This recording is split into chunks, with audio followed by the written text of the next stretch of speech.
Think pirates were just bloodthirsty anarchists who did whatever they wanted? Think again. The most terrifying outlaws in history actually operated under bizarre, highly bureaucratic corporate regulations that make your modern HR department look completely relaxed. If you broke a rule, you weren't just fired. You were literally abandoned on a rock to die. Today, we are exposing 50 of the most absurd, ridiculous, and hilarious rules real pirates had to obey on the high seas. 1. Gambling for money on the ship was strictly forbidden by almost every pirate code under any circumstances. You would think a ship full of hardened criminals stealing gold for a living wouldn't mind a little friendly wager, right? Wrong. Captains knew that bored, heavily armed men losing their hard-earned share of the loot over a simple game of dice was a fast track to a bloody mutiny. If you wanted to completely ruin your financial future, you had to wait until you hit a port like a civilized person. 2. If you unfortunately suffered a catastrophic, gruesome career-ending injury that left you completely unable to physically fight, you were absolutely not just tossed overboard or cruelly abandoned. The Pirate Code aggressively protected its heavily disabled veterans by legally guaranteeing them the prestigious, permanent position of the ship's official cook.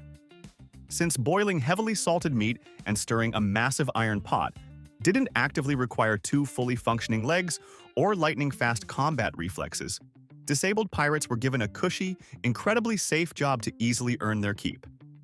It was a strangely beautiful, highly inclusive maritime retirement plan. 3. Every pirate was legally obligated to keep their cutlass and pistols perfectly clean, shining, and ready for a sudden inspection at all times. It sounds a lot more like an annoying drill sergeant's rule than a pirate code, but maintaining your gear was a literal matter of life and death. Saltwater and sea air rust metal incredibly fast. If a massive ship appeared on the horizon and your flintlock jammed because you were too lazy to oil it, you were a liability. It turns out, even notorious outlaws had to do their daily chores. 4. Every single man on board had an equal vote in affairs of the moment. Long before modern democracies fully figured it out, pirate crews were shockingly progressive. The captain wasn't an absolute, unquestioned dictator.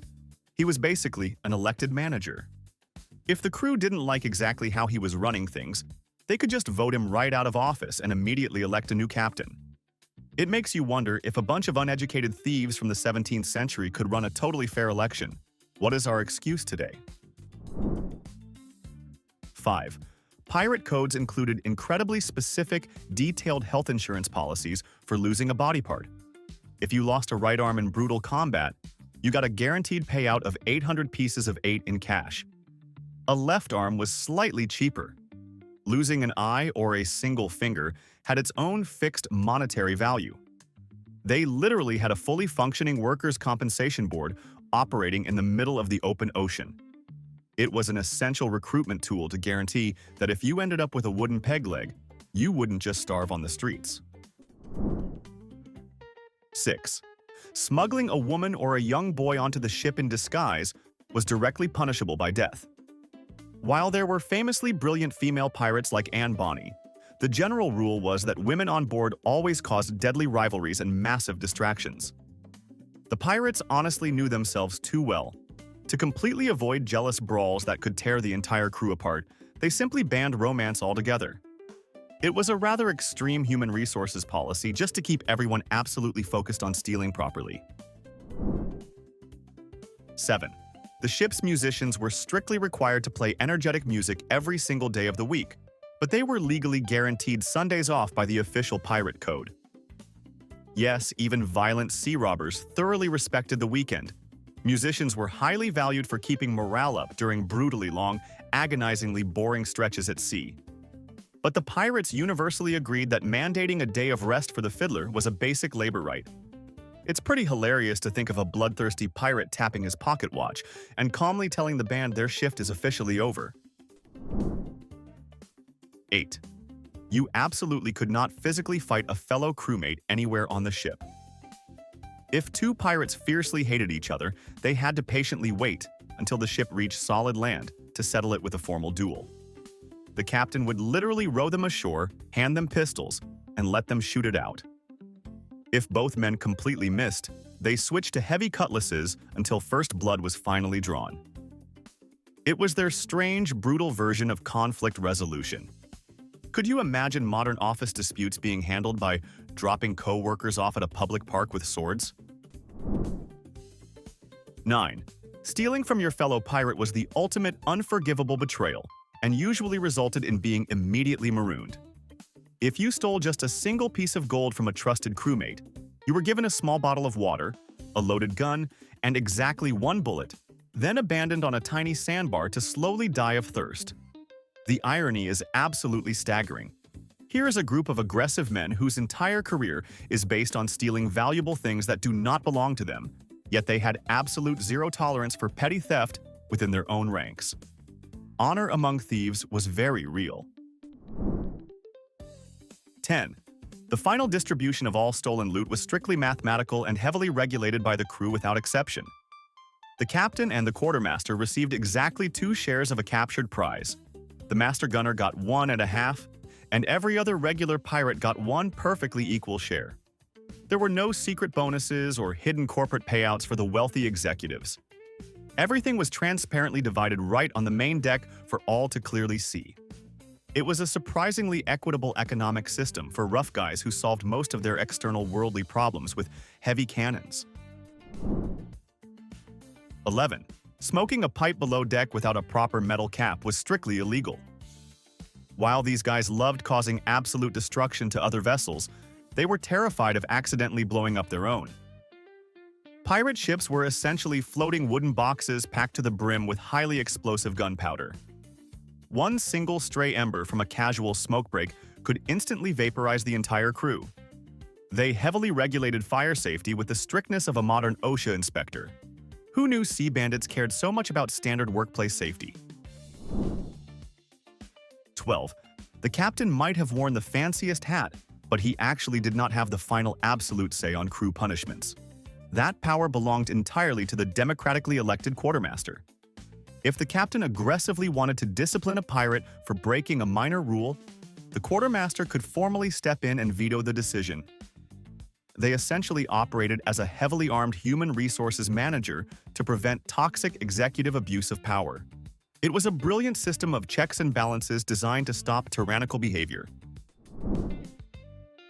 13. There was a highly coveted lucrative bonus system for whoever managed to spot a valuable target ship first. If you were the lucky pirate freezing up in the swaying crow's nest who yelled out the discovery, you didn't just get a simple pat on the back. The official code legally guaranteed that you got first pick of the absolute best pair of pistols on board the captured vessel. It was basically their equivalent of a very aggressive Employee of the Month award. 14. Flinching or hiding below deck during an active battle was an automatic, non-negotiable ticket to being immediately marooned. If an engagement violently started and you suddenly decided you would rather take a nap in the cargo hold, your pirate career was permanently over. Cowardice was considered a supreme, unforgivable betrayal of the entire crew because every single man was desperately needed to overwhelm the enemy. Anyone who broke the terrifying illusion by running away was instantly expelled from the tight-knit floating fraternity. 15. Surrendering merchant ships were generally completely protected from any physical harm by a strict unwritten rule. This wasn't because the pirates suddenly grew a warm conscience. It was just incredibly smart, pragmatic business practice. If word got out that a specific pirate crew always slaughtered people even after they surrendered, nobody would ever peacefully surrender to them again. They carefully cultivated a reputation where giving up meant you lived, making their massive maritime heists infinitely easier and significantly less dangerous for everyone involved. 16. Putting a personal, heavy padlock on your own storage chest was completely forbidden on many successful ships. In a cramped workplace entirely populated by professional thieves, the concept of absolute, forced transparency was paradoxically mandatory. If you locked your trunk, the crew naturally assumed you were secretly hoarding stolen loot that legally belonged to the collective fund. To maintain trust among a group of naturally untrustworthy criminals, everyone's personal belongings simply had to remain totally accessible to prevent intense paranoia. 17. The famously successful pirate Bartholomew Roberts actually implemented a strict, non-negotiable ban on gambling and excessive swearing on the Sabbath. Despite being one of the most feared and violently successful pirates in history, his massive crew was legally required to keep things relatively wholesome on Sundays. He firmly believed that offending higher powers while out on the dangerous, unpredictable ocean was just incredibly bad luck. It is completely surreal to picture ruthless pirates carefully watching their foul language just for Sunday morning. 18.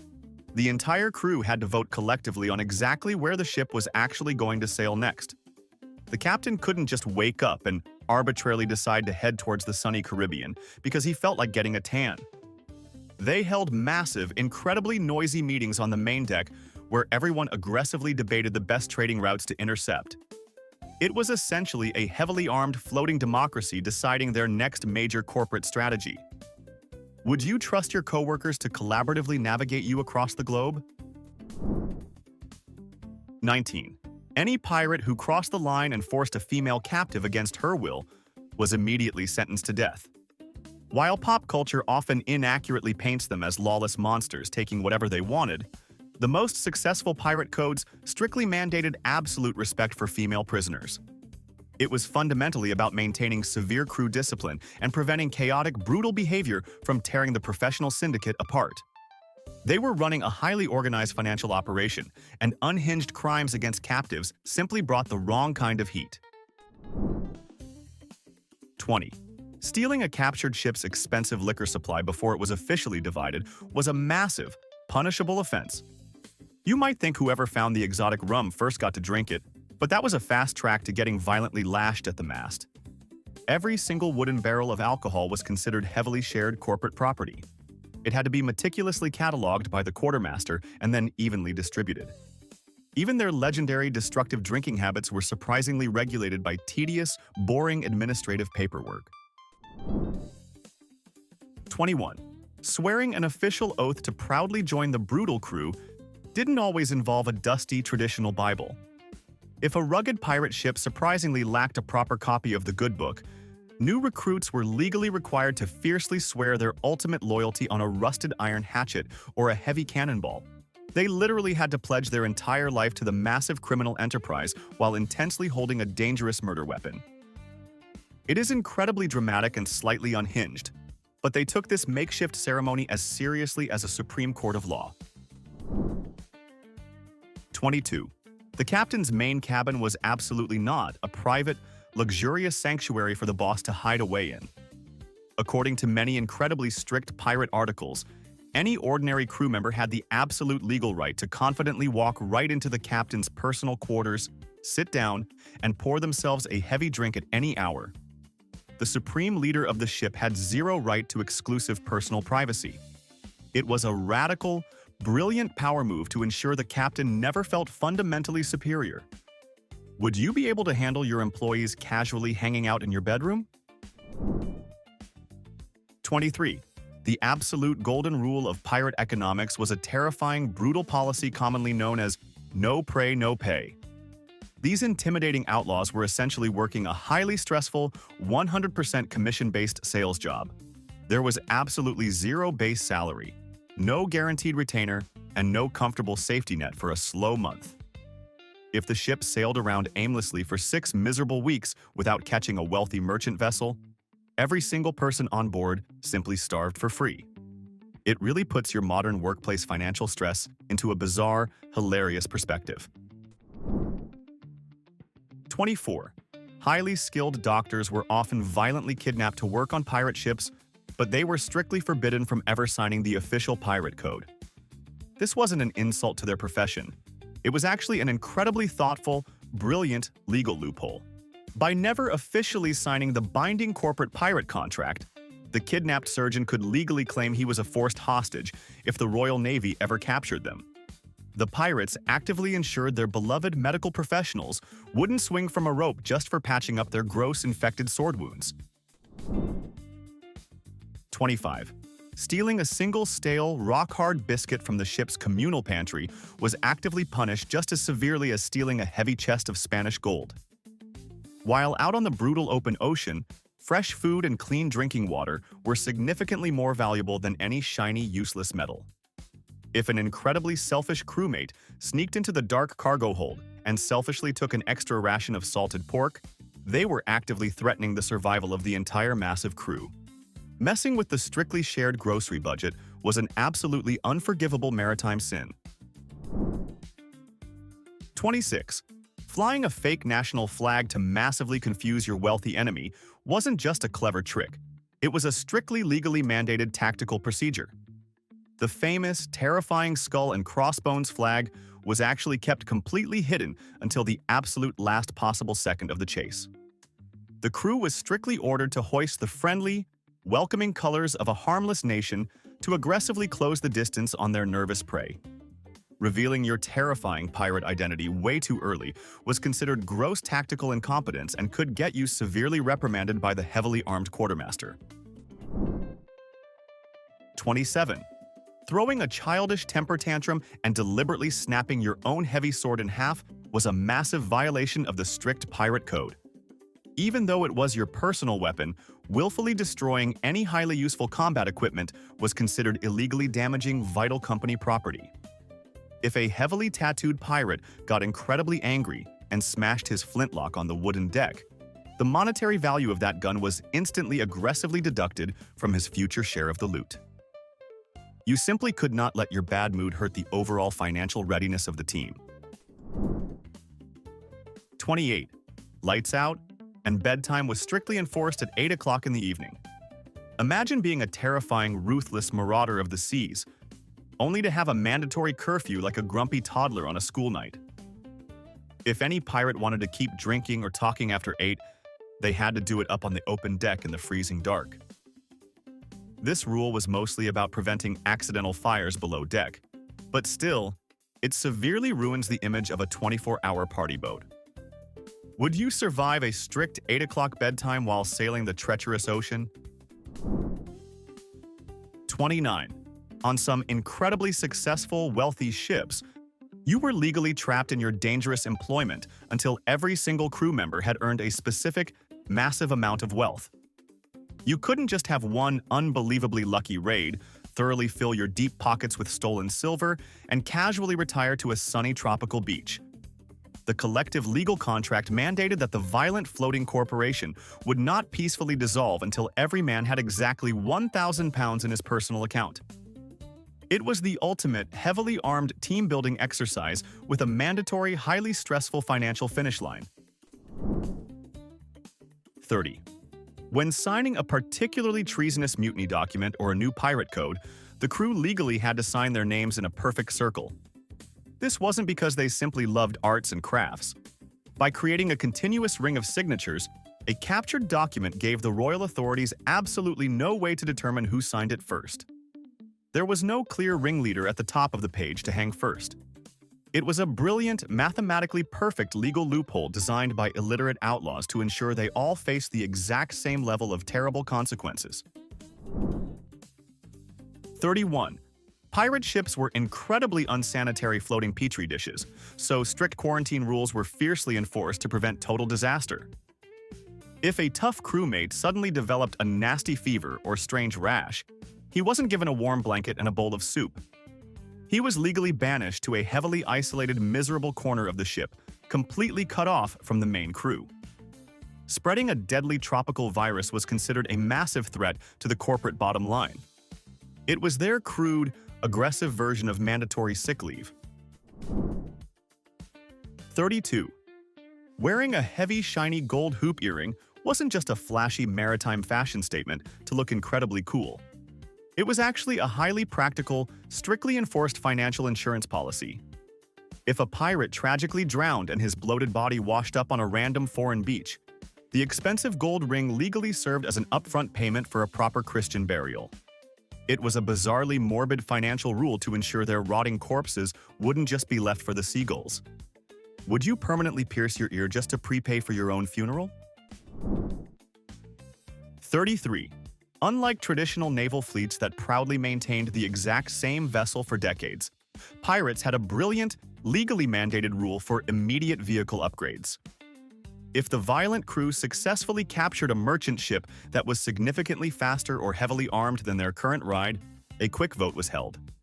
If passed, they would literally strip their old boat of everything valuable, instantly abandon it in the ocean, and drive away in the stolen luxury model. It was essentially the most aggressive, heavily armed trade-in program in maritime history. 34. Having a brightly colored parrot sitting on your shoulder wasn't a cute personal choice allowed by the pirate code. These exotic birds and clever little monkeys were actually considered incredibly valuable, tightly regulated corporate cargo. Taking a rare, expensive macaw from the official stash and treating it like your funny personal pet was considered illegally tampering with company merchandise. Teaching the valuable bird how to violently curse basically ruined its resale value to wealthy European aristocrats. You strictly could not play with the exotic inventory. 35. Knowing about a secret mutiny and keeping your mouth totally shut was legally treated the exact same as leading the violent rebellion yourself. The official code mandated absolute, terrifying transparency. If you casually overheard two angry crewmates whispering about overthrowing the captain, and you didn't immediately sprint to inform the heavily armed quartermaster, you would hang right next to them. There was absolutely no neutral ground or playing the innocent bystander on a pirate ship. It was a paranoid, highly effective rule to crush secret workplace gossip. 36. Leaving a badly wounded crewmate behind during a chaotic, dangerous shore raid was an absolute, unforgivable violation of their tight brotherhood. The pirate code fiercely demanded that every single injured man had to be physically dragged back to the safety of the getaway rowboats, no matter how heavy the incoming enemy fire was. If you cowardly abandoned your bleeding coworker to save your own skin, you instantly forfeited your entire financial share and faced severe punishment. They possessed a surprisingly honorable, Marine-like dedication to never leaving a man behind. 37. Endlessly swabbing the wooden deck with harsh vinegar and salt water wasn't just a cruel, meaningless punishment handed out by an angry captain. It was an incredibly strict, legally mandated hygiene protocol necessary for basic survival. A ship tightly packed with dirty, bleeding men was a massive biohazard waiting to explode with dysentery. Aggressively scrubbing away the rotten food and grime was the only way to keep the microscopic Grim Reaper at bay. Even the most terrifying outlaws in the world still had to vigorously mop the floor every single morning. 38. The famous cinematic rule of parley wasn't completely invented by Hollywood screenwriters. It was a deeply respected, unbreakable maritime law. If a desperate captive loudly invoked this specific word, the pirates were legally obligated to instantly pause all violence and allow a temporary safe negotiation. Breaking this sacred treaty and shooting a man during a parley was considered a massive crime against the universally understood pirate code. It proves they were heavily armed businessmen willing to have a calm meeting. Have you ever tried calling a timeout during a serious argument? 39. Every single piece of stolen jewelry, from sparkling diamond rings to heavy silver necklaces, had to be meticulously evaluated by a designated expert before anyone could claim it. You absolutely could not just selfishly smash a beautiful ruby necklace into 3 pieces so you and your buddies could share the rocks. Destroying the artistic integrity of a captured treasure massively lowered its market value. If you broke it, the quartermaster violently forced you to pay the entire crew back from your own pocket. They respected fine art purely for the cash. 40. Holding a wealthy, terrified aristocrat for a massive financial ransom was a complex, heavily regulated bureaucratic nightmare. The pirate code clearly stated that no individual crew member could privately negotiate a side deal with the prisoner's rich family. The final ransom amount was strictly decided by a massive, shouting committee on the main deck. If the pirates finally got the massive chest of gold, it was divided with the exact same mathematical precision as stolen cargo. Kidnapping was simply treated as another highly organized corporate revenue stream. 41. Carrying a lit candle anywhere near the ship's powder magazine was treated as an act of absolute, intentional treason. You would naturally think avoiding open flames near massive barrels of explosive gunpowder is just basic common sense. but pirates were notoriously reckless drinkers. The code legally mandated that all lanterns had to be heavily secured behind thick glass and kept completely away from the hold, because one clumsy, drunken stumble could instantly send the entire floating corporation straight to the moon. 42. Keeping a wild animal as a personal pet required strict, bureaucratic approval from the entire crew. While monkeys and parrots were valuable cargo, if you successfully petitioned to keep one around for entertainment, you were entirely legally responsible for its chaotic behavior. If your pet monkey aggressively bit a crewmate or destroyed essential sailing equipment, the heavy financial penalty came directly out of your personal share of the stolen loot. Being a responsible pet owner was a highly stressful financial liability. 43. Deserting the ship before a voyage officially concluded was considered a catastrophic breach of your signed corporate contract. If you signed the famous pirate articles for a 2-year tour, you absolutely could not just quit your job when the ship docked at a beautiful tropical island. You were legally bound to the floating syndicate. Quitting early meant instantly forfeiting all your hard-earned money and being permanently blacklisted from every other pirate vessel on the ocean. They took their employee retention programs incredibly seriously. 44. Recklessly snapping the ship's mainmast during a massive storm made the captain personally financially liable for the severe damages. If the elected leader aggressively sailed into a hurricane just to show off, the incredibly high cost of the replacement wood came directly out of his executive bonus pool. It essentially forced wild, unhinged leaders to drive the ship like a fragile rented minivan rather than a stolen sports car. Do you think modern corporate executives should have to pay for company damages out of their own personal pockets? 45. Young boys were legally forbidden from directly handling the ship's primary gunpowder reserves during a chaotic battle. These kids, known as powder monkeys, were only allowed to carry small, sealed cartridges to the cannons. The pirate code strictly mandated that only grown, experienced men could physically touch the main explosive barrels. Even ruthless sea bandits had oddly specific child labor safety regulations. 46.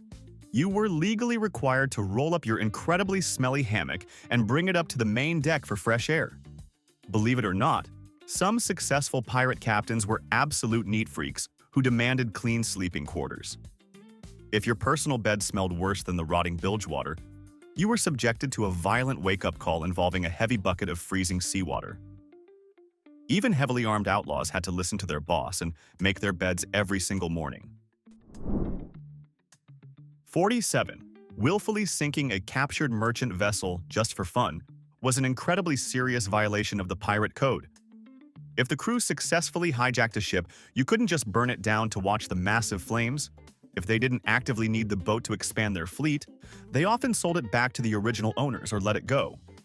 Wanton destruction meant lost profits, and the pirate quartermaster was basically a ruthless accountant who absolutely hated wasting a perfectly good maritime asset. 48. The ship's fiddler had the absolute legal right to report you to human resources for workplace harassment. We already know musicians were guaranteed Sundays off. But what if a massive, terrifying pirate demanded a cheerful song on his day of rest?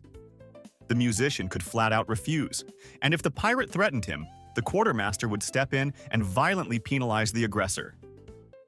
The guy playing the violin legitimately had stronger union protection than most modern retail workers. Have you ever wanted to formally report a coworker just for asking you a question on your day off? 49. Secretly hoarding extra food during a severe rationing period cost you your democratic voting rights. If fresh supplies ran dangerously low, every single stale crumb was meticulously cataloged by the quartermaster. If you were caught sneaking an extra sip of precious water, the punishment wasn't physical. You were socially ostracized. You became a literal ghost on the ship, entirely ignored by the crew and stripped of your voice in meetings. It was the ultimate silent treatment designed to break your spirit. All right, we have covered 49 bizarre regulations, and there is only one final point remaining. But before we reveal number 50, it is time for the final verdict. In our totally professional opinion, The award for the most ridiculous pirate rule from today's list absolutely goes to the strict 8 o'clock bedtime. Just because the image of a terrifying, blood-soaked marauder being told to turn off his little lantern and go to sleep like a grounded teenager is fundamentally hilarious. Do you agree with our verdict? Or did another bizarre maritime law deserve this highly dubious honor? Let us know your thoughts down in the comments. And now, our final number. 50. Pirate crews basically operated as heavily armed, violently aggressive labor unions when aggressively negotiating with corrupt, shady coastal towns. If a local port overcharged them for basic, essential supplies like dark rum, heavy gunpowder, or fresh fruit, the pirates had a strict, unwritten code to violently blockade the entire local harbor. They would completely shut down the town's economy until the desperate mayor frantically agreed to lower the ridiculous prices. Have you ever been so deeply enraged by crazy economic inflation that you legitimately considered organizing a massive naval blockade? The Golden Age of Piracy wasn't a lawless free-for-all. It was a highly organized, ruthlessly regulated corporate nightmare. These legendary outlaws wanted absolute freedom, but quickly realized that true independence still requires incredibly annoying paperwork. So, if you were forced to abandon your modern life today, would you actually survive the brutal discipline of a pirate crew? Hit the subscribe button, leave a like, and share this video with a coworker who hates office rules.